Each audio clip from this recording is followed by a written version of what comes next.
Hi friends, अगर आप लोग थंबनेल देख कर आए होंगे तो आप हमारे बात को 2 सेकंड सुन लेंगे।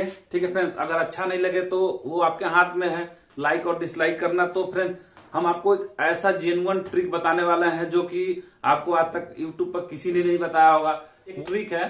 ठीक है फ्रेंड्स, वो ट्रिक क्या है आपको मल्टीमीटर के द्वारा बताया जाता है, आपको कंटिन्यूटी टेस्टर के द्वारा बताया जाता है, मगर आपके पास कुछ नहीं है और आप उस वायर को निकालना चाहते हैं तो निकाल सकते हैं। तो फ्रेंड्स चलिए उस पर हम बात करते हैं। तो आज आप लोग को हम समझाने वाले हैं 4 तार वॉश टाइमर और स्पिन टाइमर, यानी कि जो हमारा वॉशिंग मशीन में जितने भी वायरिंग होता है वो फुल वायरिंग हमको आपको इस बोर्ड के माध्यम से समझाने वाले हैं। यानी कि हमारा ये देखिए 4 तार में double knob single knob timer होता है।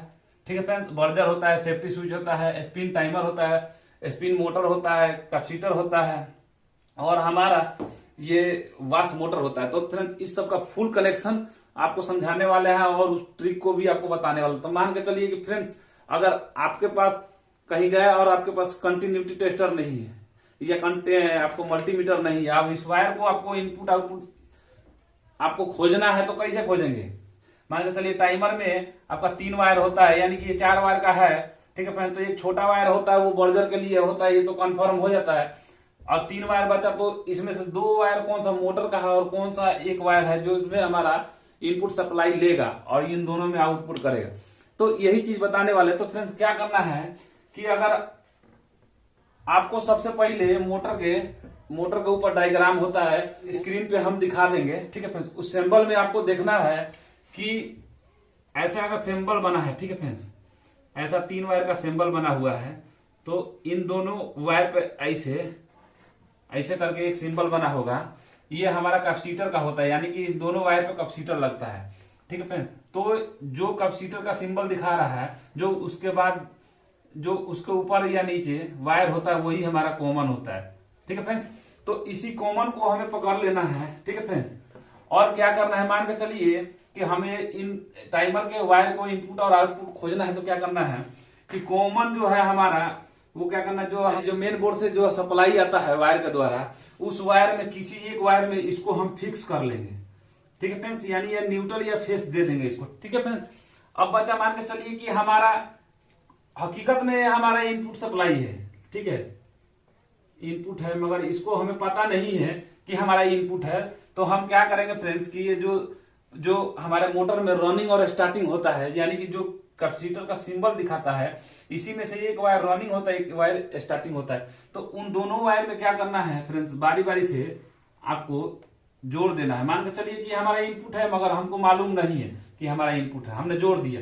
तो जोड़ने के बाद क्या हुआ फ्रेंड्स की जो हमारा एक वायर बचा है ये, ठीक है फ्रेंड्स, तो इसको क्या करेंगे हम डायरेक्ट फेस दे देंगे। तो फेस दे दिया। ठीक है फ्रेंड्स, अब फेस देकर जब टाइमर को हम ऑन कर देंगे, ठीक है फ्रेंड्स, तो क्या होगा कि जब हमारा टाइमर चलेगा और करंट जब आउटपुट करेगा, ठीक है फ्रेंड्स, तो क्या करेगा कि एक ही वायर पे करेगा। यानी कि जब हम चालू कर रहे हैं इससे, ठीक है फ्रेंड्स, इसको हमने इनपुट सप्लाई मान लिया और जब यहां से करंट जाएगा, ठीक है फ्रेंड्स, तो किसी एक वायर पे ही हमारा करंट आएगा और एक वायर पे नहीं आएगा। यानी कि जो हमारा मोटर चलेगा तो एक ही साइड घूमेगा। ठीक है फ्रेंड्स, और एक साइड में करंट जाएगा तो चलेगा नहीं, एक ही साइड घूमेगा। ठीक है फ्रेंड्स, तो मान के चलिए कि अगर एक साइड घूमा, ठीक है फ्रेंड्स, अगर एक साइड घूमा और दूसरे साइड नहीं घूम रहा है तो ये मान लीजिए कि जो आपने वायर लगाया है फेस में वो आपका इनपुट सप्लाई नहीं हो सकता है। ठीक है फ्रेंड्स, तो आप क्या करेंगे कि फिर आप इस वायर को यहां जोड़ देंगे, जिसको आपने इनपुट माना था उस टाइम उसमें जोड़ देंगे और फिर आपको इसको फेस दे देंगे। ठीक है, जब फिर चलाएंगे अगर उसके बाद भी आपका एक ही साइड घूम रहा है, ठीक है फ्रेंड्स, एक ही साइड घूम रहा है, एक साइड पे आपका लाइट नहीं आ रहा है, यानी कि चल ही नहीं रहा है एक साइड, तो इसको भी आप मान लें कि हमारा इनपुट सप्लाई वाला वायर नहीं है। तो क्या करेंगे फ्रेंड्स, अब ये जो 2 वायर है आपको, ये जो 2 वायर है, फिर आप क्या करेंगे जिन दोनों पे आपने बारी बारी से फेस सप्लाई दिया था उन दोनों पे इन दोनों वायर को रनिंग स्टार्टिंग को जोड़ देंगे। ठीक है फ्रेंड्स, अब ये क्या करेंगे ब्लैक वाले को जब आप फेस देंगे तो डेफिनेटली जब यहाँ से चालू करेंगे तो आपका मोटर लेफ्ट और राइट चलना शुरू हो जाएगा, यानी कि आपको ये पता चल जाएगा कि हमारा जो इनपुट सप्लाई यानी फेस जो हमारा टाइमर में जाएगा वो ब्लैक है। ठीक है फ्रेंड्स, समझ रहे होंगे बहुत अच्छे से।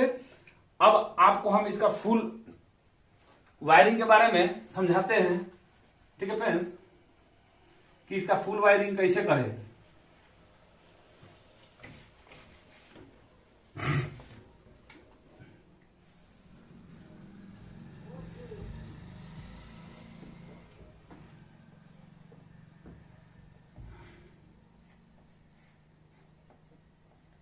ये हमारा ऑन ऑफ स्विच हो गया और ये हमारा 3 पिन सॉकेट हो गया। ठीक है फ्रेंड्स, अब हम क्या करेंगे कि जो हमारा टाइमर का इनपुट सप्लाई है, ठीक है फ्रेंड्स, उसको हम क्या करेंगे, मान के चलिए कि हमारा फेस है या न्यूट्रल है। ठीक है ना फ्रेंड्स, ये हमारा न्यूट्रल है, उससे कोई फर्क नहीं पड़ता, इधर का उधर इधर का उधर जोड़ सकते हैं। आप फेस में भी जोड़ सकते हैं इसको, और इसको फेस में भी जोड़ सकते हैं इनपुट को, और नहीं तो आप न्यूट्रल में भी जोड़ सकते हैं। मान के चलिए कि जब भी हम इसको काम लेते हैं तो हो सकता है कि हमारा न्यूट्रल की जगह फेस आ रहा हो, फेस की जगह न्यूट्रल आ रहा हो, तो उससे कोई फर्क नहीं पड़ता, आप किसी में किसी को जोड़ सकते हैं। लेकिन एक एग्जांपल के तौर पर समझाने के लिए आपको मान के चलिए कि ये फेस का जो है हमने कहा दे दिया, टाइमर के इनपुट में दे दिया, टाइमर के इनपुट में गया। ठीक है फ्रेंड्स, अब टाइमर के इनपुट में एक वायर हमारा चला गया। अब यही से एक वायर हमारा जो जाएगा, ठीक है फ्रेंड्स, एक वायर हमारा जो जाएगा हमारा ये डोर स्विच के इनपुट पे जाएगा। ठीक है फ्रेंड्स, ऊपर वाला जो पत्ती है मान के चलिए इनपुट है। ठीक है फ्रेंड्स, और जो हमारा नीचे वाला है पत्ती जो उसको आउटपुट हम मान लेते हैं, इससे आउट हुआ। ठीक है फ्रेंड्स,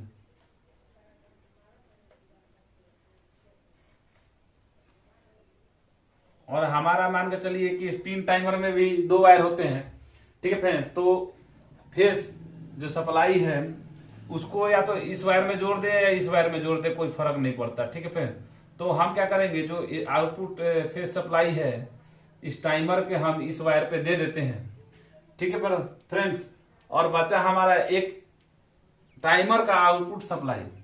ठीक है फ्रेंड्स, और यहाँ हमारा मोटर का 2 आउटपुट, टाइमर का सॉरी, जो हमारा वाश टाइमर का 2 आउटपुट जो रनिंग और स्टार्टिंग पे लगेगा। ठीक है फ्रेंड्स, अब चलिए हम कॉमन की तरफ चलते हैं। तो मोटर का जो कॉमन होता है, ठीक है फ्रेंड्स, तो फ्रेंड्स क्या होता है कि इस कॉमन के साथ अटैच होता है, और ये कॉमन जो होता है हमारे सप्लाई के साथ अटैच होता है। ठीक है फ्रेंड्स, तो क्या हुआ कि जब हमारा न्यूट्रल दिए, जब हम यहां से ऑन किए तो न्यूट्रल हमारा इसमें भी आ गया और इसमें भी आ गया। ठीक है फ्रेंड्स, और यहीं से एक न्यूट्रल आप यहां से या कहीं से भी आप एक न्यूट्रल निकाल कर, ठीक है फ्रेंड्स, आप यहां से बर्जर पे एक डायरेक्ट दे सकते हैं। ठीक है फ्रेंड्स, एक न्यूट्रल जो है हमारा दोनों मोटर पे गया और एक बर्जर पे जाएगा। ठीक है फ्रेंड्स, अब हमारा बर्जर का जो वायर है हम इसको यहां से ले जाकर यहां हम इसको कनेक्शन कर दिए। ठीक है फ्रेंड्स, ये बर्जर वाला हमारा थिम्बल जो लगा था, छोटा वायर जो हमारे 4 वायर में से एक छोटा वायर होगा और उसमें थिम्बल लगा होगा, वो हमारा बर्जर के लिए होता, हमारा डायरेक्ट बर्जर पे चला गया, यानी बर्जर को न्यूट्रल और फेस दोनों पहुंच गया। ठीक है फ्रेंड्स, अब हमारा मोटर का वायर बचा। ठीक है फ्रेंड्स, तो ये हमारा जो रनिंग और स्टार्टिंग है, तो ये जो हमारा ये वाश टाइमर का देखिए कनेक्शन है, इसको हम यहां से क्रॉस करा देते हैं। ठीक है फ्रेंड्स, यहां से क्रॉस कराकर और इन दोनों वायर पे हम इसको अटैच कर देते हैं। ठीक है, यहां से क्रॉस हो गया, यानी कि ये जो वायर अलग है और ये दोनों वायर जो है अलग से आए हैं। ठीक है फ्रेंड्स, और इसी में हमारा जो है यहां से क्रॉस करा के इसमें एक कैपेसिटर वायर जोड़ देंगे और एक इसमें जोड़ देंगे। ठीक है फ्रेंड्स, तो ये हो गया हमारा वाश का फुल कनेक्शन। अब हमारा स्पिन का बचा। ठीक है फ्रेंड्स, तो स्पिन का क्या होगा कि हम इसको रनिंग पे लाकर छोड़ेंगे और 2 वायर जो बचा हमारा, ठीक है फ्रेंड्स, तो यहां से हम इन वायर को बीच से क्रॉस कराकर एक को यहां जोड़ देंगे, ठीक है फ्रेंड्स, और एक वायर को हम स्टार्टिंग पे जोड़ देंगे। ठीक है फ्रेंड्स, आप लोग अच्छे से समझ गए होंगे कि कुछ इस प्रकार हमारा वॉशिंग मशीन का फुल वायरिंग होगा। ठीक है फ्रेंड्स, जब हमारा सप्लाई यहां से इन कर रहा है तो हमारा डायरेक्ट स्पिन मोटर पे नहीं जा रहा, डोर स्विच पे जा रहा है। डोर स्विच पे इसलिए जा रहा है फ्रेंड्स कि जब हम स्पिन करते हैं और उसका ढक्कन को जब उठाते हैं तो ये पत्ती अलग होता है, तो इनपुट सप्लाई जो हमारा इस पत्ती में होता है, जब ये अलग हो जाता है तो इसमें आउटपुट नहीं होना देता, यानी कि सप्लाई को यहाँ से ये पत्ती के द्वारा कट ऑफ हो जाता है, तो हमारा स्पिन टाइमर में जो है कि सप्लाई नहीं पहुंचता और हमारा टाइमर या मोटर काम करना बंद हो जाता है। ठीक है, फिर जैसे हम बंद करते हैं ये आपस में चिपकता है और हमारा सप्लाई टाइमर तक जाता है और टाइमर हमारा मोटर तक सप्लाई को देता है। ठीक है फ्रेंड्स, कुछ इस प्रकार भी हम डबल टाइमर वाले के भी साथ कनेक्शन कर सकते हैं। मान के चलिए सेम है तो बर्जर को हम यहाँ पे दे देंगे। ठीक है फ्रेंड्स, बर्जर को ये बर्जर वाले जगह पे एक पॉइंट पे दे देंगे और एक हमारा इनपुट सप्लाई यानी कि फेस में आ जाएगा और 2 हमारा मोटर का जो है वो हमारा रनिंग और स्टार्टिंग में आ जाएगा। ठीक है फ्रेंड्स, और इन सब के बारे में अगर पूरे फुल डिटेल में जानना है, मोटर वायर के फाइंडिंग करना है, रनिंग स्टार्टिंग कॉमन, और इसके पूरे वायर को फाइंड करना है, इनमें इनपुट आउटपुट सप्लाई कौन सा है। ठीक है फ्रेंड्स, तो हमारा पीछे का वीडियो देखेंगे तो बिल्कुल अच्छे से समझ पाएंगे। और फ्रेंड्स एक बात यह है कि अगर नहीं होगा तो हम इसी वीडियो के डिस्क्रिप्शन में वो सारे वीडियो का लिंक डाल देंगे और वहां से आप देखेंगे तो आपको बहुत ही बेनिफिट मिलने वाला है। तो फ्रेंड्स ये वीडियो आपको कैसा लगा, अगर अच्छा लगा होगा तो कमेंट करें और नहीं लगा होगा तो भी कमेंट करें और बताएं कि क्या हमारे वीडियो में दिक्कत था। तो मिलते हैं नेक्स्ट वीडियो में।